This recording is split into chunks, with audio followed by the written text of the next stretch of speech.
ഇനി നമ്മൾ പോകുന്നത് പത്തനംതിട്ടയിലേക്കാണ്. പത്തനംതിട്ടയിൽ അനിൽ ആന്റണിയുടെ വരവോടുകൂടി ദേശീയ ശ്രദ്ധ തന്നെ ആകർഷിച്ചൊരു തിരഞ്ഞെടുപ്പാണ് കഴിഞ്ഞത്. ആദ്യം നരേന്ദ്രമോദി കേരളത്തിൽ പ്രചരണം തുടങ്ങിയത് പത്തനംതിട്ടയിലാണെന്ന പ്രത്യേകത കൂടിയുണ്ട്. ഉണ്ണി ബാലകൃഷ്ണൻ. പത്തനംതിട്ടയിൽ ആന്റണി വിജയിച്ചു വരും അവസാന ഘട്ടത്തിൽ എന്ന് തന്നെയാണ് ഞാൻ പ്രതീക്ഷിക്കുന്നത്.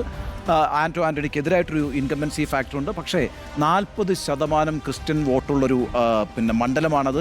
ക്രിസ്ത്യൻ സഭകളുമായി വളരെ ഗംഭീരമായ ബന്ധം നിലനിർത്തുന്നു എന്നുള്ളതാണ് ആന്റണിയുടെ ഏറ്റവും വലിയ ശക്തി എന്ന് പറയുന്നത്. യഥാർത്ഥത്തിൽ ആന്റണി 2009 മുതൽ ജയിച്ചു വന്നിട്ടുള്ളത് ഈ ബന്ധത്തിൻ്റെ അടിസ്ഥാനത്തിലാണ്. 40% ക്രിസ്ത്യൻ വോട്ട് ബാങ്ക് എന്ന് പറയുന്നത് ചെറിയൊരു കാര്യമല്ല. ഇപ്രാവശ്യം 3 സ്ഥാനാർത്ഥികളും ആ സഭയിൽ നിന്ന് തന്നെയാണെങ്കിലും ആന്റണിയോടൊരു കൂറ് സഭകൾ കാണിക്കാനുള്ള സാധ്യതയുണ്ട്. UDFനോടും അത്തരത്തിലൊരു ആറ്റിറ്റ്യൂഡായിരിക്കും സഭ എടുക്കുക. അതുകൊണ്ട് തന്നെ ആന്റണിയാണ് പത്തനംതിട്ടയിൽ നിന്ന് ജയിച്ചു വരാൻ സാധ്യതയുള്ളതായിട്ട് ഞാൻ മനസ്സിലാക്കുന്നത്. പത്തനംതിട്ടയിൽ സഭ തന്നെയാണ് കാര്യങ്ങൾ നിശ്ചയിക്കുക എന്ന് തന്നെ പറയാം. സഭയുമായിട്ടുള്ള ബന്ധം ഇപ്പോൾ പലതവണയായിട്ടും ഈ വോട്ട് ശതമാനം അദ്ദേഹത്തിന് കുറഞ്ഞു വരുന്നുണ്ട്. പക്ഷേ ആന്റണി തന്നെ ജയിക്കും. 75,000 വോട്ടിന് ഭൂരിപക്ഷം. പത്തനംതിട്ടയിൽ ഞാൻ പറയണം, അത് പറയണം. പിന്നെ തോമസ് ഐസക്ക് ശക്തമായ മത്സരം. പക്ഷേ വേറെ പ്രശ്നമാണെന്ന് അറിയോ, സ്മൃതി കൃത്യമായിട്ട് ഭൂരിപക്ഷം പറയുന്നത്. അതെ 25,000. അതെ, മറ്റൊരു 75,000. പക്ഷേ ശശി തരൂരിന്റെ പറഞ്ഞില്ല കേട്ടോ. പറയാം. എത്രയാ? 5,000. 5,000. ഇറ്റ്സ് നിയർലി 10,000 5,000 അല്ലേ മാർജിൻ. ശരി, പത്തനംതിട്ടയിൽ തോമസ് ഐസക്ക് ശക്തമായ മത്സരം കൊടുത്തു. തുടക്കത്തിൽ തന്നെ തോമസ് ഐസക്ക് ഗ്രൗണ്ട് പിടിച്ചുവെങ്കിലും പിന്നീട് അങ്ങോട്ട് ഈ പറയുന്നത് പോലെ സഭകളെ മാനേജ് ചെയ്യാൻ ആന്റണിക്ക് സാധിച്ചിട്ടുണ്ട് എന്നാണ് ഞാൻ മനസ്സിലാക്കുന്നത്. ഞാൻ തന്നെ ആന്റണിയുമായി ചുരുങ്ങിയത് 3 തവണ സംസാരിച്ചപ്പോഴും ആത്മവിശ്വാസം പ്രകടിപ്പിച്ചത് സഭകളുടെ വോട്ട് തൻ്റെ കയ്യിലുണ്ട് എന്നതാണ്. എന്നാൽ മറുവശത്ത് ഓർത്തഡോക്സ് വിഭാഗത്തിൻ്റെ കൂടി പിന്തുണ ഇത്തവണ തോമസ് ഐസക്കിന് പലയിടങ്ങളിലും ലഭിച്ചതായിട്ടും കാണുന്നുണ്ട്. അതും ശ്രദ്ധേയമായ കാര്യമാണ്. അതും പ്രധാനപ്പെട്ടതാണ്. അവിടുത്തെ ഒരു ആസ്പയറിംഗ് മിഡിൽ ക്ലാസ് തോമസ് ഐസക്കിനോടൊപ്പം നിന്നിട്ടുണ്ട്. ഒരു ടൈറ്റ് ഫൈറ്റ് ഇത്തവണ പത്തനംതിട്ടയിൽ ഉണ്ടായിട്ടുണ്ട്. അനിൽ ആന്റണി കാര്യമായ സ്പോയിലറായി മാറാൻ സാധ്യതയില്ലെങ്കിൽ ആന്റണി അവിടെ വിജയിക്കും എന്നതാണ്. ആ കണ്ടീഷൻ്റെ പുറത്താണ് ഞാൻ ഈ പറയുന്നത്.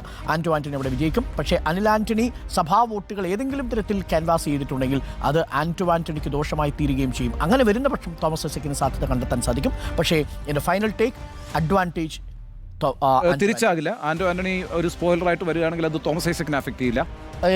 വരില്ല എന്നതാണ് നിലവിൽ ഗ്രൗണ്ട് റിയാലിറ്റിയിൽ നമ്മൾ മനസ്സിലാക്കുന്നത്. കൊണ്ടുപോകുന്നുണ്ടെങ്കിൽ ആന്റി ഇൻകംബൻസി വേവും കൂടി കണക്കിലെടുത്താൽ അത് ബാധിക്കുന്നത് ആന്റണി ആയിരിക്കും. പക്ഷേ ഞാൻ ഇപ്പോഴും വിശ്വസിക്കുന്നില്ല അനിൽ ആന്റണിക്ക് അതിന് സാധിക്കുമെന്ന്. അതുകൊണ്ട് അഡ്വാൻറ്റേജ് അനിൽ ആന്റണി സ്പോയിലർ ആകുമെന്ന കാര്യത്തിൽ തർക്കമില്ല. പക്ഷേ അത് തോമസ് ഐസക്കിനെ ബാധിക്കുമെന്നാണ് ഞാൻ ഭയപ്പെടുന്നത്. ഞാൻ ഈ ലോക്സഭാ തെരഞ്ഞെടുപ്പിൽ തീവ്രമായി ഒരാൾ ജയിക്കണമെന്ന് ആഗ്രഹിക്കുന്നുണ്ടെങ്കിൽ അത് പത്തനംതിട്ടയിൽ തോമസ് ഐസക്കാണ്. ഞാൻ തോമസ് ഐസക്കിന് വേണ്ടി ബെറ്റ് ചെയ്യുന്നു. തോമസ് ഐസക്ക് ജയിക്കുമെന്നാണ് ഞാൻ കരുതുന്നത്. ആന്റണി ഈ ലോക്സഭാ തെരഞ്ഞെടുപ്പിൽ കേരളത്തിൽ നിന്നും മത്സരിച്ച ഇൻകുംബൻ്റ് MP-മാരിൽ ഏറ്റവും അൺപോപ്പുലറായിട്ടുള്ള MP ആണ് എന്നുള്ളത് ഒന്ന്. ഏറ്റവും അൺപോപ്പുലർ അല്ല, അത് മാവേലിക്കരയിൽ ഉണ്ടെന്നാണ്. അല്ലല്ല, ഞാൻ മാവേലിക്കരയേക്കാൾ കൂടുതൽ മാവേലിക്കരയിലെ നമ്മുടെ കൊടിക്കുന്നിലിനൊക്കെ വേറെ എന്തൊക്കെയോ ഫാക്ടേഴ്സ് അനുകൂലമായി നിൽക്കുന്നുണ്ട്. അതേസമയം ആന്റണി സംഘടനാ രംഗത്തോ അല്ലെങ്കിൽ ഒരു MP എന്നുള്ള നിലയിലോ അല്ലെങ്കിൽ പാർലമെന്ററി രംഗത്തോ മണ്ഡലത്തിലെ പ്രവർത്തനത്തിലോ ഏതെങ്കിലും ഒരു ആസ്പെക്റ്റിൽ മുന്നിൽ നിൽക്കട്ടെ, അതൊന്നുമില്ല എന്നാണ് ഞാൻ കരുതുന്നത്. അതുകൊണ്ട് തോമസ് ഐസക് ജയിക്കണമെന്ന് ഞാൻ തീവ്രമായി ആഗ്രഹിക്കുന്നുണ്ട് എന്ന് മാത്രമല്ല, അത് ആന്റണി തോൽക്കാൻ വേണ്ടിയല്ല, അത് തോമസ് ഐസക് എന്ന ഒരു പാർലമെന്റേറിയൻ കേരളത്തിലെ ഈ ഘട്ടത്തിലാണ്. മാത്രമല്ല ഈ മണ്ഡലത്തിൽ തോമസ് ഐസക് നടത്തിയ തെരഞ്ഞെടുപ്പ് പ്രചരണ പ്രവർത്തനം കഴിഞ്ഞ 10 വർഷമായിട്ട് അവിടെ ഒരു MLA പോലും കോൺഗ്രസിനില്ല. അത് പരമ്പരാഗതമായി കോൺഗ്രസ് കോൺസ്റ്റിറ്റ്യുവൻസിയാണ് ആ ജില്ല എന്ന് പറയുന്നത്. പക്ഷേ 2 നിയമസഭാ തെരഞ്ഞെടുപ്പിലും തുടർച്ചയായ 5 മണ്ഡലങ്ങളിലും കോൺഗ്രസ് തോറ്റുകൊണ്ടിരിക്കുകയാണ്. അതുകൊണ്ട് തോമസ് ഐസക് ജയിക്കുമെന്നാണ് ഞാൻ കരുതുന്നത്.